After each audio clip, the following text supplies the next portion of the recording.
ማቴዎስ ወንጌል ምዕራፍ 24 ቁጥር 14 በጌታ በኢየሱስ ክርስቶስ ስም አነበዋለሁ። ጌታ ቃል እንደዚህ ይላል፣ ለሕዝብ ሁሉ ምስክር እንዲሆን ይህ የመንግስት ወንጌል በዓለም ሁሉ ይሰበካል፣ ከዚያም መጨረሻው ይመጣል። የጌታ ስም የተባረከ ይሁን። ጌታ የተመሰገነ ይሁን። ይሄ የማቴዎስ ወንጌል ምዕራፍ 24 በጠቅላላው መጽሐፍ ቅዱሳችን ላይ የመጨረሻውን ዘመን ምልክቶች ጌታችን መድኃኒታችን ኢየሱስ ክርስቶስ ራሱ የተናገረበት ምዕራፍ ነው። የመጨረሻው ዘመን ምልክቶች ምን ሊሆኑ እንደሚችሉ አማኞች ደቀ መዛሙርት በምን አይነት መንገድ ተዘጋጅተን ልንጠብቅ እንደሚገባ ጌታችን ኢየሱስ ክርስቶስ በጣም ሲሪየስሊ የተናገረበት ቦታ ነው። ጌታችን መድኃኒታችን ኢየሱስ ክርስቶስ ወደ መስቀሉ ሊሄድ ኢየሩሳሌም ከተማ ላይ ባለበት ሰዓት የተናገረው ነው። ከዚህ በኋላ እንደምታውቁት ወደሚሰቀልበት ቦታ ነው የሚሄደው። ከዚህ በኋላ ክሮስ ብቻ ነው የቀረው። በአገልግሎት ደረጃ የመስቀል ሞት ብቻ ነው የቀረው እና የጌታችን ኢየሱስ ክርስቶስ የመጨረሻ ቃል ተብሎ ከምንሰማቸው ከምናነባቸው ክፍሎች መካከል አንዱ የማቴዎስ ምዕራፍ 24 ነው። ማቴዎስም ያስቀመጠው ከ28ቱ ምዕራፍ ውስጥ 24ኛው ምዕራፍ አካባቢ አድርጎ ነው ያስቀመጠው። ከዚህ በኋላ ክሩሲፊክሽኑ ነው ያለው፣ የመሰቀሉ ነው ያለው፣ ከዛ መቀበሩ መሞቱና መነሳቱ፣ ከዛ ወደ አብ ደግሞ በክብር ማረጉ ብቻ ነው ከዚህ በኋላ የሚቀረውና የመጨረሻ የጌታ ኢየሱስ ክርስቶስ አገልግሎት አካባቢ ነው ማለት ነው። ይሄንን ትምህርት ወይንም ይሄንን የመጨረሻ ንግግሩን ጌታ ኢየሱስ ክርስቶስ የሚያደርገው ምዕራፍ 4 ቁጥር 1 አካባቢ እናንተ ወደ ላይ ከፍ ብላችሁ ታነቡ፣ ከቤተ መቅደሱም ወጥተው ሄዱ ይላል አይደል? ከቤተ መቅደሱ ወጥተው ሄዱ ጌታ ኢየሱስ ክርስቶስና ደቀ መዛሙርቱ ማለት ነው። ከቤተ መቅደስ ወጥተው ሄዱ። ቤተ መቅደስ ውስጥ ነበረ፣ እያገለገለ እያስተማረ ነበር። ሁላችሁ እንደምታስታውሱት ከቅፍርናሆም አካባቢ ወደ ኢየሩሳሌም ሲመጣ ልብሳቸውን እያነጠፉ የዘንባባ ዝንጣፊ እያደረጉለት በጌታ ስም የሚመጣ የተባረከ ነው፣ ሆሳዕና በጌታ ስም ይመጣ የተባረከ ነው እያሉ ነው የተቀበሉት። በዛች ውርንጭላ ላይ ተቀምጦ ወደ ኢየሩሳሌም ሲመጣ በነቢዩ ዘካርያስ ትንቢተ ዘካርያስ ላይ ንጉሥሽ በአህያ ውርንጭላ ላይ ተቀምጦ ይገባል የሚለው ቃል ይፈጸም ዘንድ ይህ ሆነ ይላል። ስለዚህ አስቀድሞ በነቢዩ ዘካርያስ በድህረ ምርኮ ዘመን ማለት ነው፣ በነቢዩ ዘካርያስ የተነገረ ትንቢት አለ። የእስራኤል ንጉሥ ወይንም መሲሁ በአህያ ውርንጭላ ላይ ተቀምጦ ወደ ቅድስቲቱ ከተማ ይመጣል የሚል። ስለዚህ ጌታ ኢየሱስ ክርስቶስ ውርንጭላይቱን ፍቱና አምጡ፣ ባለቤቷ ለምንድን ነው ብሎ ቢጠይቃችሁ ለጌታ ታስፈልገዋለች በሉት አለ። እድለኛ ባለቤት ነው፣ እድለኛ ውርንጭላ ነች። የተነገረ ትንቢት ማስፈጸሚያ ውርንጭላ። ጌታ የተባረከ ይሁን። ሰው አይደለችም፣ ውርንጭላ ናት። በቃ ጌታ ኢየሱስ ክርስቶስ ፍቱና አምጡልኝ አለ። ልክ ሊፈቷት ሲሉ የውርንጭላይቱ ባለቤትም ለምንድን ነው ሲሉ ለጌታዋ ታስፈልጋለች። በእስራኤል ንጉሥ ኢየሱስ አይ ቲንክ ብቸኛ ንጉሥ ነው የአህያ ውርንጭላ ላይ የተቀመጠ። ነገስታት የአህያ ውርንጭላ ላይ አይቀመጡም፣ ሰረገላ ላይ ተቀምጠው ነው የሚመጡት። መሲያኒክ ነው። በአህያ ውርንጭላ ላይ የሚቀመጥ ኦርዲነሪ ሰው ነው።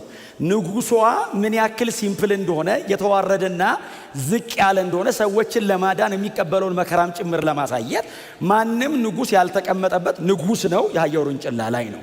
አይፈቅድለትም ንግስናው። እሱን ክብሩን ትቶ ነው እንግዲህ የአህያ ውርንጭላ ላይ ተቀምጦ ሲገባ ቃል በቃል የተፈጸመው። የኢየሩሳሌም ሴቶች እስራኤላውያኑ ልብሳቸውን ያነጥፋሉ፣ የዘንባባ ዝንጣፊ ያደርጉና በጌታ ስም የሚመጣ አሉት። የተነገረልህ ቃል አለ ነው እና ምስጉን ነው የተባረከ ነው ሲሉት ፈሪሳውያን ተሰብስበው መጡና እነዚህ ሰዎች ዝም አሰኛቸው ሲሉት እነሱ ዝም ቢሉ እነዚህ ድንጋዮች ነገሩ መሆኑ ግድ ነው፣ ሰው ባያነጥፍ ትንቢት አለና ድንጋይ ማንጠፉ አይቀርም አላቸው። ስለዚህ ዝም ማሰኘት አይቻልም፣ ከ400 ዓመት በፊት የተነገረ ትንቢት ነው እየተፈጸመ ያለው ብሎ ኢየሱስ ገባ። ጌታ ኢየሱስ ክርስቶስ ወደ ኢየሩሳሌም ከገባ በኋላ ያገለገለው ቤተ መቅደስ ነው። ቤተ መቅደስ መጥቶ ገርፎ አስወጥቶ አጽድቶ አስተካክሎ አንዳንዶችን ፈወሰ። ከዛ በኋላ መጡ አስወጡት። ጌታ ኢየሱስ ክርስቶስ ከቤተ መቅደስ ወጣ። ምዕራፍ 4 ቁጥር 1 ከቤተ መቅደስም ወጥቶ ሲሄድ የሚለው ቃሉ የሚያመለክተው ዝም ብሎ ወጥቶ መሄድ ሳይሆን ላለመመለስ መውጣት ነው። ባይዘው ትርጉሙ አይመለስም። ከዚህ በኋላ ኢየሱስ በምድር ባለው አገልግሎቱ ኢየሱስ ተመልሶ ወደዚህ ቤተ መቅደስ አልመጣም። የመጨረሻ አገልግሎቱን አገለገለ እዚህ ቤተ መቅደስ ውስጥ። ካገለገለ በኋላ ወጥቶ ሲሄድ ማቴዎስ የሚጠቀመው ቃል ራንደምሊ ከዚህም በፊት ይወጣል ኢየሱስ። ባይዘው ቤተ መቅደስ መጥቶ ያገለግልና ወጥቶ ይሄዳል፣ ግን ተመልሶ ይመጣል። አሁን ግን ወጣ ይልና አይመጣም። ወጥቶ ሲሄድ ደቀ መዛሙርቱ 12ቱ ተከትሎት ወጡ እና ምን ይሉታል? ጌታ ሆይ አሉት። አቤት ይሄንን ቤተ መቅደስ አየኸው እንዴት ውብ እንደሆነ አሉት። ጌታ እንደዚህ አላቸው፣ ይሄንን ቤተ መቅደስ ታዩታላችሁ አላቸው። አዎ ድንጋይ በድንጋይ ላይ እንደዚህ አምሮ አይቀመጥም፣ ይፈራርሳል አላቸው። ውበቱን ታየዋለህ ጌታ ሆይ ሲሉት አየውና ኢየሱስ ሄሮድስ የሰራው ቤተ መቅደስ ነው ባይዘው 500 ሜትር ስፋትና 400 ሜትር ርዝመት ያለው ነው። ቀላል እንዳይመስል አገር ነው ሰውዬ የገነባው። የሰለሞን ቤተ መቅደስ ሲፈርስ ዘሩባቤልና እዝራ ናቸው ያደሱት፣ ሪቢውልት ያደረጉት። ከዛ በኋላ እንደገና ድጋሚ ከፈረሰ በኋላ ሄሮድስ የሰራው ቤተ መቅደስ እጅግ ግዙፍ ነው ባይዘው። ደጁ ላይ ድንጋዩ ላይ በወርቅ ተለብጧል ባይዘው። እና ጧት ስትመጣ ከሩቅ የምትወጣበት ፀሐይ ስታብረቀርቅ እንደ ኢየሩሳሌም ከተማ ይሄንን ቤተ መቅደስ የሚያክል እጅግ በጣም ትልቅና ጠንካራ ህንጻ የላትም ኢየሩሳሌም። ሰርቶ ለመጨረስ 80 ዓመት ነው የፈጀው። 80 ዓመት የፈጀ ቤተ መቅደስ ያለቀው 63 ኤዲ ላይ ነው፣ የፈረሰው 70 ኤዲ ላይ ነው። 7 ዓመት ብቻ ነው ባይዘው ያገለገለው። ጌታ ቆሞ አየውና እንደዚህ አለ፣ ድንጋይ በድንጋይ ላይ እየሰሩት እኮ እንዴት እንደሚያምር። አሁን ይሄ ምኑ ያምራል? በብሎኬት ነው ይሰራል። ያኮ የድንጋዩ ርዝማኔ እኔ አሁን በእውነት ስለረሳሁት እንጂ አንድ ሰሞን አንብቤያት ነበር። የድንጋዩ ይሄ ያስቀመጡት ወጥ ድንጋይ የጠፍጣፋው ድንጋይ ርዝመት ሁሉ ሳይዙ እነ ጆሴፈስ ያስቀመጡት በጣም ኢንትሪኬት እንዴት እንደሚያምርና ኢየሱስ ትቶ ሲወጣ ደቀ መዛሙርቱ ተመልሶ እንደማይመጣ አውቀዋል። ይሄው እንዴት እንደሚያምር ጌታው ጥልጠለ የምትወጣው ነገር ሲሉት ይሄ ድንጋይ በድንጋይ ላይ ተከምሮ አይቀርም ይፈርሳል ሲላቸው ደንግጠው አዩትና ሄደ። ወደ ደብረ ዘይት ተራራ ላይ ወጥቶ ተራራ ላይ ቁጭ አለ።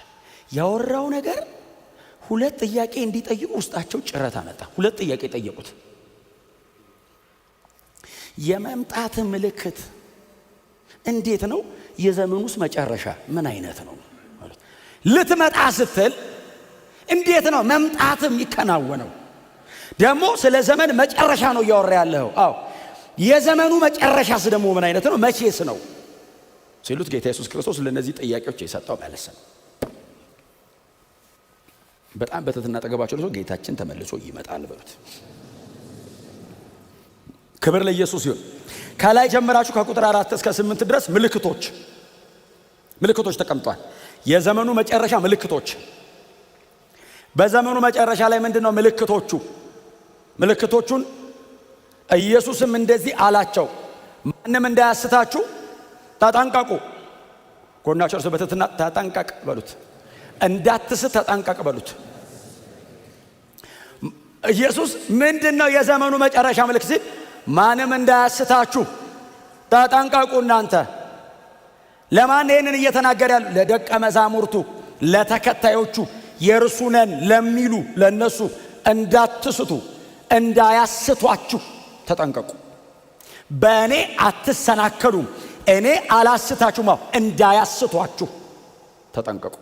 የሚያስታችሁ በደጅ አለ። እንዳትስቱ በወንጌል እውነት ላይ ጸንታችሁ ቁሙ። እንዳያስቷችሁ አይናችሁን ከተከላችሁበት ቦታ እንዳይነቅሉባችሁ ዳይቨርት እንዳታረጉ። የእውነት ለውጥ፣ የእውቀት ለውጥ፣ የአቋም ለውጥ፣ የእምነት ለውጥ እንዳታረጉ።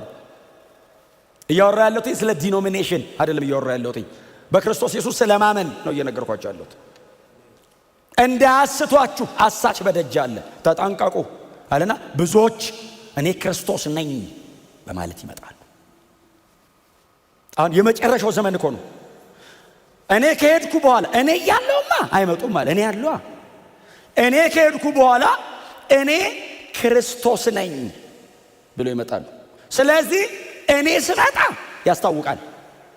የኔ አመጣጤ አለ። እነሱ ግን በየቦታው ብቅ እያሉ እኔ ክርስቶስ ነኝ ተከተለኝ ይላሉ። እንዳትሳሳቱ። አሜን ነው። ኢየሱስ ሲመጣ ከሰማይ ነው የሚመጣው፣ ከጎን አይመጣም። ከጎን ብቅ የሚል ኢየሱስ የለም። ከዚህ በኋላ ከሰማይ ነው የሚመጣው። ከቅድስት ድንግል ማርያም እንደተወለደው ከዚህ በኋላ እንደገና የሚወለድ የለንም። ከብሮ የሚመለስ ነው ያለን። እንዳትሳሳቱ፣ እንዳያስቷችሁ ከጎን ብቅ እያለ እኔም ጋር አለ፣ እኔም ጋር አለ፣ አግኝቼዋለሁ፣ ተገለጠልኝ፣ ሌሊት አብሮ እንዳትሳሳት። እኔ ክርስቶስ ነኝ በማለት በስሜ ይመጣሉ። በስሜ ምን ማለት ነው? በስልጣኔ ማለት ነው። ባይዘው የት ድረስ ይሄዳሉ?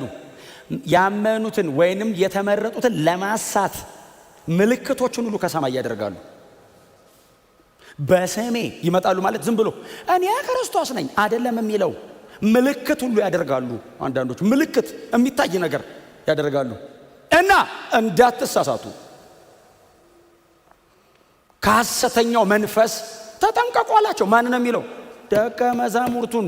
እነማን ናቸው እነዚህ ደቀ መዛሙርት? ጴጥሮስ፣ ዮሐንስ፣ አዕማድ የምንላቸው ኢየሱስ እግር ስር 3 ዓመት ተኩል የተቀመጡት ነው። ተጠንቀቁ። አረማመዳችሁ ላይ፣ አካሄዳችሁ ላይ፣ ትምህርታችሁ ላይ፣ ያመናችሁት ነገር ፕሮቴክት አድርግ፣ እውነትህን ጋርድ አድርግ።